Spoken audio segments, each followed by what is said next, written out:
अस्सलाम वालेकुम friends, welcome back to my YouTube channel daily tips with Asma. आज की इस वीडियो में हम आपको बताएंगे अरवा नाम के बारे में दिलचस्प मालूमात। नाम है अरवा। अरवा नाम का शुमार लड़कियों के नामों में होता है। अरवा एक इस्लामी नाम है। अरवा नाम की इब्तदाई तारीख हिंदी ज़ुबान से निकलती है। अरवा नाम की लड़कियों के लिए खुशकिस्मत नंबर 7 माना जाता है। माहिरीन के मुताबिक अरवा नाम की लड़कियां बहुत सलीकामंद होती हैं। अरवा नाम का मतलब है सोने के कंगन। अरवा नाम की लड़कियों के लिए खुशकिस्मत दिनों में बुध और जुमे का दिन शामिल है।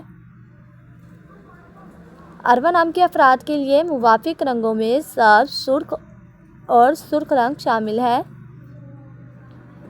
अरवा नाम के अफराद के लिए मुवाफिक पत्थरों में फ़िरोज़ी पत्थर शामिल है। खुशकिस्मती वाली धातों में हिंसों के हिसाब से कांसी शामिल है।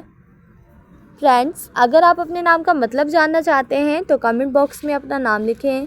इंशाल्लाह हम आपके नाम की वीडियो ज़रूर बनाएंगे। Thanks for watching. अल्लाह हाफिज़।